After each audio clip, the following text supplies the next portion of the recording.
Si vous voulez savoir tout si vous pensez à la fin savoir tout sur ce sujet, vous allez être probablement un peu déçu, pour pas dire plus. Alors, j'avais pas du tout pensé faire de diapositives, mais Monsieur Nivet m'a dit hier soir après le repas qu'il fallait faire des diapositives et que c'était important. Donc, j'ai fait des diapositives. La première, c'est celle-là, parce que mon doyen m'a dit à chaque présentation, il faut marquer les liens d'intérêt. Donc, vous les avez sur ce site.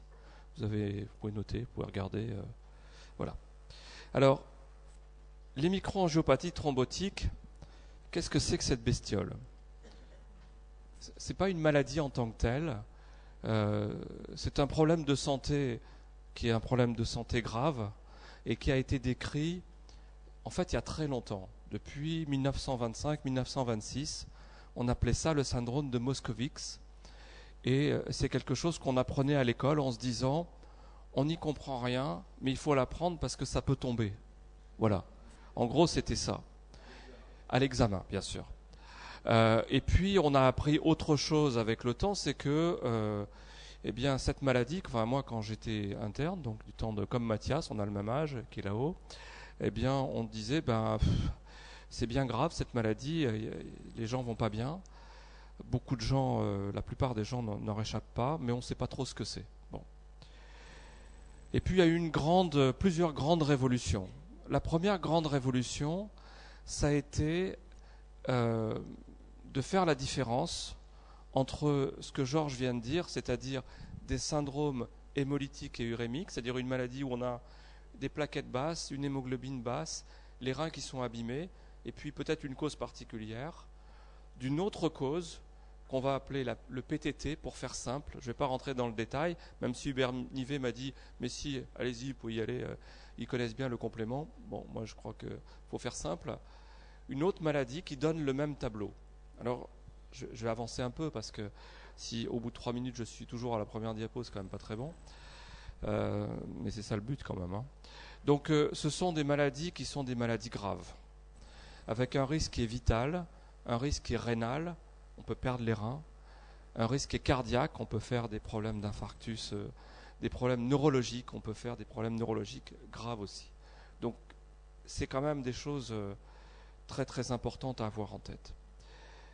Alors ce qui touche le plus les néphrologues, où qu'ils travaillent, c'est les SHU atypiques, dits atypiques, ou les SHU typiques qui touchent un peu plus l'enfant. Les PTT, dont certains sont d'ordre génétique, la plupart ne le sont pas, mais certains ont une part génétique. Et puis, tout un panel de maladies extrêmement variées, extrêmement différentes les unes des autres, mais qui ont comme point commun de donner cette anémie sévère, c'est-à-dire les globules rouges qui sont à un taux très bas, les plaquettes qui sont à un taux très bas, et les reins qui fonctionnent mal. Alors, tout le monde connaît l'hypertension artérielle, bien sûr. La plupart des gens qui ont une hypertension artérielle ne feront pas ce qu'on appelle l'hypertension maligne, c'est-à-dire une situation où la tension est extrêmement élevée et les gens sont très malades. Il se trouve que certains de ces gens-là, qui ont cette HTA maligne, font ce tableau de microangiopathie thrombotique de MAT. Certaines infections peuvent donner ça. Certaines maladies auto-immunes peuvent donner ça. Certains cancers peuvent donner ça. Dans certaines situations de greffe, on peut l'observer. Avec certains médicaments aussi. Et donc on est passé d'une situation initiale où on disait ça peut tomber à l'examen, il faut l'apprendre, mais on ne savait rien, à une situation où on a fait la part des choses entre SHU typique ou atypique, PTT, et puis le reste. Et puis le reste, le premier point, c'est quoi le reste et comment on peut avancer par rapport à ça. Et donc, il y a 1 milliard de questions qu'on peut se poser. Je vous en ai donné 3, dont au moins une pour laquelle on a essayé de réfléchir dans le service, même 2 d'ailleurs, pas vraiment le 3e. Alors, le premier point, c'est la cartographie. On dit c'est rare, on dit il y a plein de causes, mais en fait, c'est quoi ces causes ? Et puis, est-ce que c'est plus certains cancers ? Est-ce que c'est plus certains médicaments ? Est-ce que c'est certains éléments génétiques ? Est-ce que c'est autre chose ? On n'en sait rien. On n'en savait rien jusqu'à cette année. Et la responsable du fait qu'on ait avancé dans cette histoire s'appelle Christelle Barbet. Et Christelle Barbet est là-bas, au 2e rang. Alors il ne faut pas l'embrasser aujourd'hui parce qu'elle est malade, mais vous pouvez le faire le jour où elle ne le sera plus. Elle a un rhume. Alors cette cartographie, voilà comment c'est arrivé, comment on a arrivé à trouver des données et à les publier et à montrer finalement dans quelle situation, dans la réalité, on se trouve. On était à la bibliothèque du service avec un interne de médecine interne qui était chez nous et on a dit, mais c'est plus souvent les maths, c'est plus souvent les SHU atypiques, c'est ce que j'ai dit. Évidemment, c'était une connerie. Christelle m'a dit, moi je crois pas, je pense que c'est vraiment les autres causes qui sont les plus fréquentes. Et donc on a décidé ce jour-là de travailler, de donner un peu de temps et aussi un peu de moyens, puisqu'on avait 4 médecins qui ont travaillé dessus, sur 2 ans, pour essayer de trouver les causes dans tout le CHU pendant 9 ans, donc les 9 dernières années, où on a regardé la biologie de tous les patients, de tous les gens qui sont hospitalisés, et puis de regarder à quoi ça ressemble ces patients-là. Alors, les questions qu'on a posées, c'est ça, est-ce que c'est fréquent? Et lesquelles sont les plus fréquentes, lesquelles sont les plus graves, et comment on les reconnaît? Et voilà, donc on a fini par trouver en 9 ans, on pensait que c'était très très rare, presque 600 patients. 600 patients en 9 ans, donc c'est pas si rare que ça. C'est pas quelques patients par-ci par-là. C'est un problème de santé beaucoup plus fréquent qu'on ne le croit. C'est le premier point. Le deuxième point, et la grande surprise de notre travail, et ça explique beaucoup de choses, c'est que les patients qui arrivent et qui ont ce problème de santé sont accueillis dans 29 services différents. C'est-à-dire ils n'arrivent pas tous en néphrologie ou en médecine interne, etc. Non, ils arrivent dans des services complètement différents les uns des autres. Et donc vous imaginez bien que si vous avez un patient qui a ce type de problème de santé, qui atterrit dans un service au hasard d'orthopédie, ou qui atterrit dans un service de ce que vous voulez comme autre service, et qui a ce tableau-là, à l'évidence, il ne va pas être reconnu de la même manière, la maladie ne va pas être perçue de la même manière, parce que les gens n'ont pas la même formation. Vous voyez ce que je veux dire? Et donc, on s'est retrouvé dans une situation où on a bien mieux compris pourquoi ces problèmes de santé étaient sous-estimés, pas pris en charge comme il faut, parce que malheureusement, il n'y a pas marqué sur leur tête microangiopathie thrombotique quand ils arrivent. On ne le sait pas. On fait des prises de sang, on trouve des trucs, c'est compliqué, et ils vont dans les services où ils vont. Non pas là où il y a de la place, c'est pas ça, j'ai entendu ça. C'est quand le patient a un problème de hanche, il va en orthopédie. Quand il a un mal au ventre, il va en gastro, etc. Donc c'est pas spécialement un problème de place. C'est un problème que les problèmes avec lesquels les gens arrivent, les symptômes sont tellement différents les uns des autres que parfois, c'est pas le bon adressage, comme on dit. Bon, donc ça c'est la première chose. La deuxième chose qu'on a trouvé, c'est que ce qu'on appelle PTT et SHU atypique, ce qu'on pensait être des trucs finalement peut-être assez fréquents, en fait c'est la minorité de la minorité. 95 fois sur 100, ou entre 95 et 90 fois sur 100, c'est autre chose, c'est d'autres causes, c'est des médicaments, c'est une situation de greffe, c'est un cancer, c'est une infection, etc. Ça, on ne le savait pas. Et puis, et puis des situations de grossesse aussi, 1/3 chez la femme enceinte en fin de grossesse. Donc plein de causes différentes, et puis de l'acheter à ma ligne. Pardon. Le troisième point, il est ici. Il reste quand même que, quelle que soit la cause, on se retrouve quand même vers 15% de gens qui finissent en dialyse, c'est pas rien. Plus de 10% qui ont un événement cardiaque grave, 4% qui ont des complications neurologiques et 10% qui décèdent. Donc, quelle que soit la cause, ce sont des pathologies en fait extrêmement graves et dont il s'agit maintenant de mieux assurer la prise en charge. Donc, c'était la première partie de ce travail qu'on a montré. Puis la deuxième partie de ce travail est la suivante. Je vous ai dit, l'hypertension artérielle, vous connaissez. C'est très banal. La plupart des gens, il y a 14 millions de gens hypertendus en France, la plupart des gens ne font pas des choses comme ça, des tableaux comme ça. Il se trouve que quelques-uns en font. On pensait jusque-là que ceux qui faisaient le SHU atypique, donc une maladie rénale avec cette forme-là, souvent génétique, et qui réagit souvent à un traitement qui s'appelle le Soliris, on pensait que ces éléments-là, SHU atypique et puis HTA maligne, c'était des choses très très différentes. Notre surprise a été que 5 patients qui avaient une HTA maligne avaient aussi un SHU atypique. Autrement dit, certains patients dont on pense que c'est la tension qui est très élevée, qui pose problème et puis c'est pas autre chose, ils vont en dialyse parce que ça fait trop longtemps que la tension est très élevée. Non, c'est pas ça. C'est parce qu'ils ont une anomalie génétique qui est à l'origine de cette tension élevée et d'un truc qui s'appelle le SHU atypique. Donc il y a un certain nombre de mutations. Et donc à la suite de ça, il y a eu un registre national sur les HTA malignes qui a débuté depuis le mois de septembre. Et dans ce registre-là, il va y avoir aussi des aspects génétiques de qui là-dedans a une mutation qui donne ce truc-là et qu'on pourrait prendre en charge et qu'on pourrait prévenir avec des médicaments adaptés. L'autre point, c'est vous avez le SHU atypique, vous avez le PTT, c'est deux problèmes graves, bien sûr, mais qui donnent une microangiopathie thrombotique, mais ce n'est pas la même maladie. Depuis les années 2000, on le sait.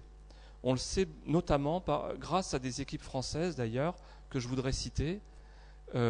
L'équipe de Véronique Frémaux-Bacchi à Paris, qui a travaillé énormément sur les aspects génétiques du SHU atypique. On doit l'immense majorité des grandes nouveautés, on lui doit. Et puis de l'autre côté, Paul Copeau à Paris, aussi sur le PTT. Et donc il faut être capable de différencier ces deux entités parce que la prise en charge n'est pas la même du tout. Alors Paul Copeau a permis de trouver un critère simple dans une maladie très très très très compliquée, cette microangiopathie thrombotique, un truc très simple. Et c'est ça qui change tout. Et donc on essaye maintenant de faire un travail éducatif auprès de tous les médecins, quelle que soit leur spécialité, pour leur dire attention, vous avez un tableau comme ça, regardez la créatinine, regardez les plaquettes, et puis avec 2 chiffres, on peut vous dire 95 fois sur 100 si c'est un PTT ou un SHU atypique. Mais parfois ça ne marche pas. Eh bien, ce qu'on a pu montrer, c'est que si en plus la tension est élevée, ce n'est pas un PTT. Et donc ça, c'est un élément supplémentaire de différenciation et donc de reconnaissance. Et donc Franck a parlé du retard au diagnostic dans certaines maladies. Ici, le retard au diagnostic, c'est ça qui fait la différence entre quelqu'un qui va aller bien et quelqu'un qui va aller moins bien. Donc ça, c'est un peu les nouveautés, si vous voulez, par rapport à ça. Vous voyez bien qu'il y a tellement de choses qu'on doit encore apprendre. On a beaucoup appris. Maintenant, il y a encore plein de choses qu'il faut apprendre à connaître pour faire en sorte que les gens n'aient pas de perte de chance dans ce domaine. Le deuxième point que je voulais évoquer avec vous, à la pause café, on évoquera tout ce que vous voulez, hein, vous inquiétez pas. On aura le temps, si Georges nous laisse quelques croissants. Mais on aura le temps. Donc le SHU atypique, maladie grave qui donne tout d'un coup une anémie sévère, des plaquettes basses, des reins qui ne fonctionnent pas, et donc les gens arrivent en dialyse. Vous savez, pour certains d'entre vous, qu'il y a eu une grande révolution qui s'appelle le Soliris, l'éculizumab, le nom scientifique c'est éculizumab, le nom commercial c'est Soliris, c'est mis sur le marché par Alexion. C'est une révolution sur le plan thérapeutique puisqu'on a fait en sorte qu'à partir du moment où les gens sont diagnostiqués comme tels, si on les voit assez tôt, eh bien, on peut sauver leur rein et on peut sauver leur vie aussi. Donc c'est quand même assez extraordinaire, c'est une révolution thérapeutique. Alors, je ne résiste pas au plaisir de vous montrer la publication Princeps. Là-dedans, vous allez voir des noms. Alors, des noms, Yvon Lebranchu, par exemple, qui est là, qui se cache à côté de Georges. Il y avait aussi un papier avec Georges Deschênes, mais je ne vois pas ici. C'est l'autre. C'est Chantal Loira, d'accord. Alors, juste, je vous montre une diapo un peu technique, quoi. Ça, c'est le temps qui passe. D'accord, en semaine. Ça, c'est le fonctionnement du rein. Au départ, les reins fonctionnent comme ils fonctionnent, parfois très peu, parfois pas du tout. Et puis ensuite, le traitement est mis en route. Voilà ce qui se passe. Le DFG, c'est-à-dire la clairance de la créatinine, si vous voulez, comment les reins fonctionnent. Dans toutes les maladies rénales, quand les reins fonctionnent mal, avec le temps, c'est rare qu'ils s'améliorent. Ils ont plutôt tendance à s'aggraver avec le temps, plus ou moins rapidement, en fonction de ce qu'on est capable de faire. Ici, regardez ce qu'on a.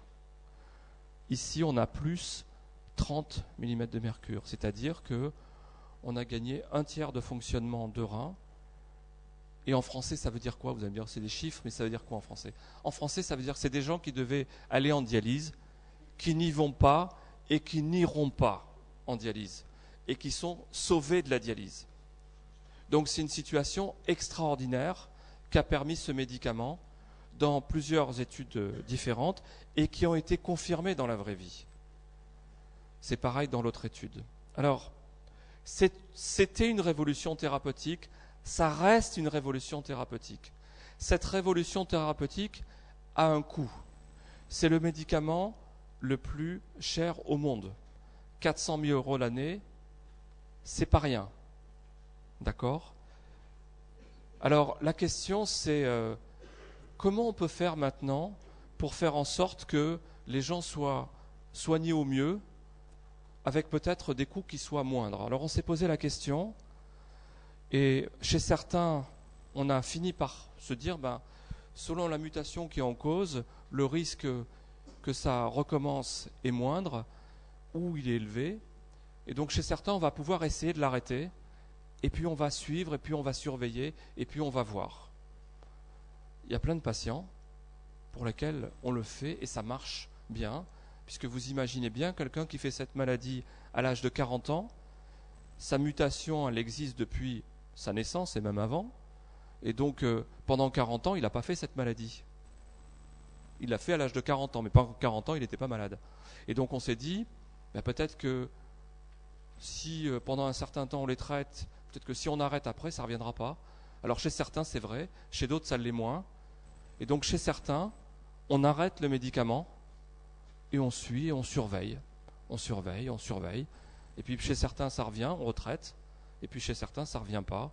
Il y a certains dont on dit que la mutation est très dangereuse.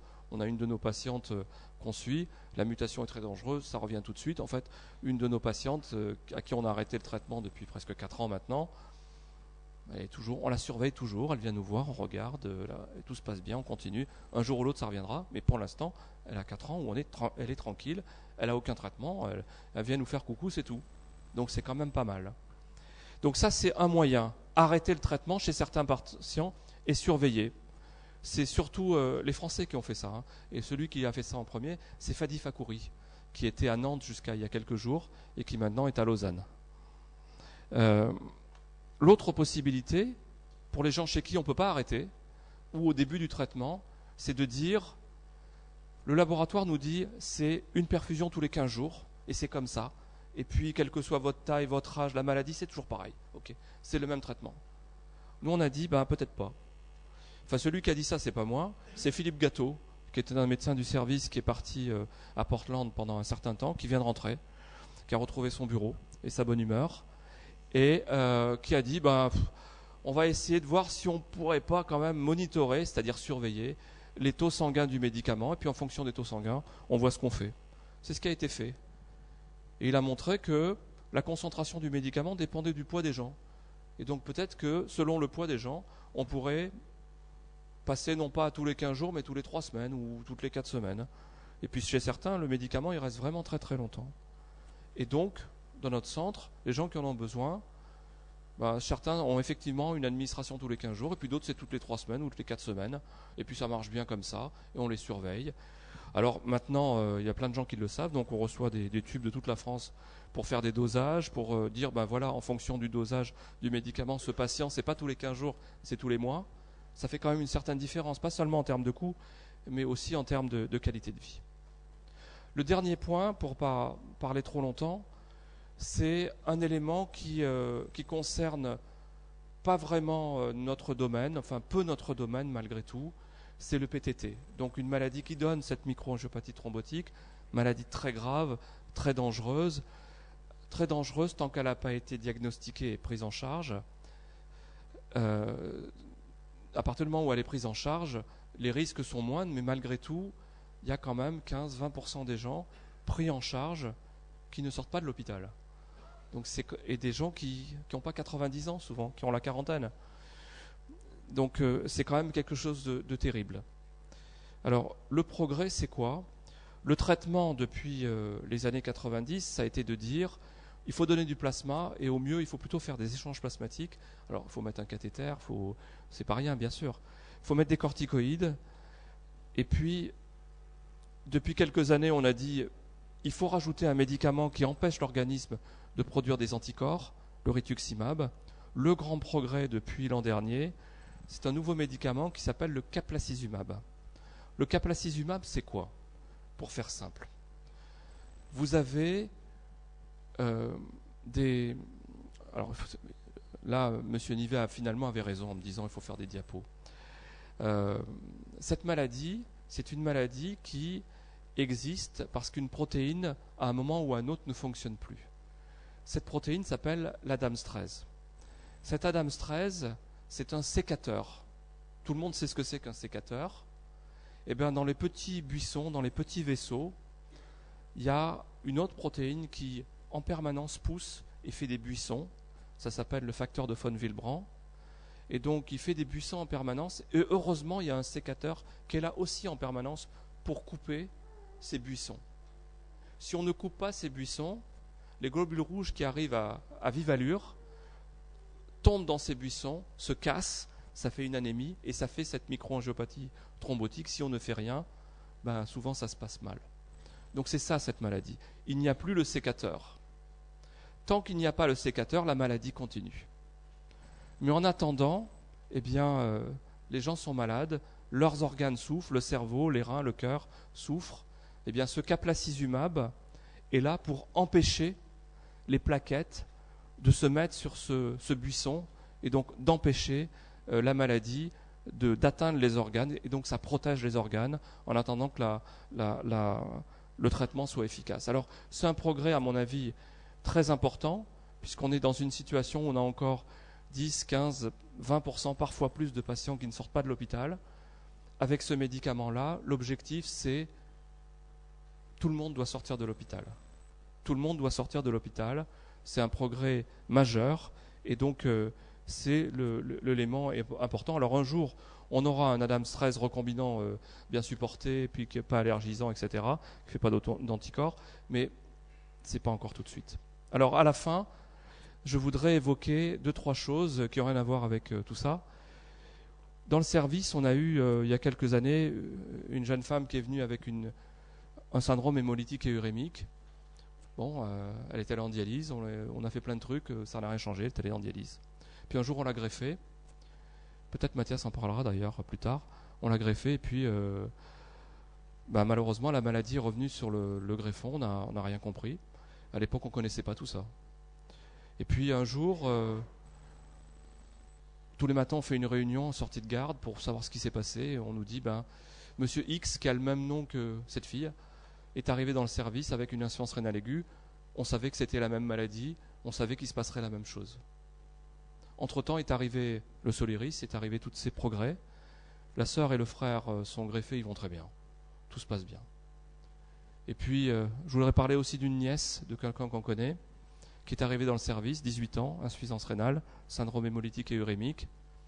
Elle a gardé une insuffisance rénale.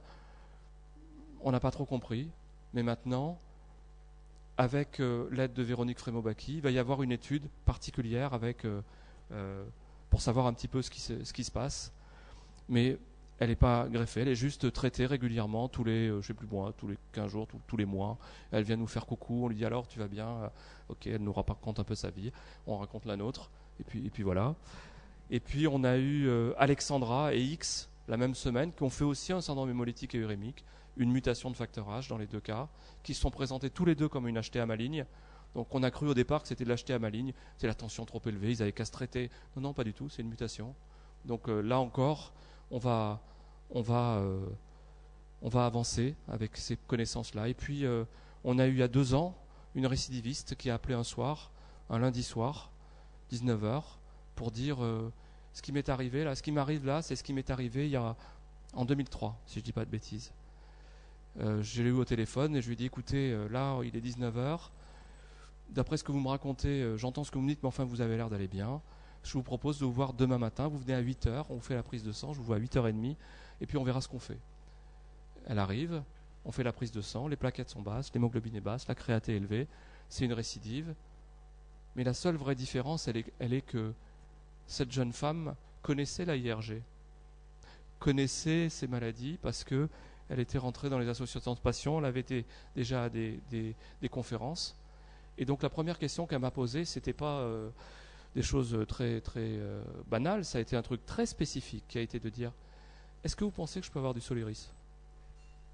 C'est rare que les gens viennent à la fois avec le diagnostic et le traitement dans la même phrase, d'ailleurs.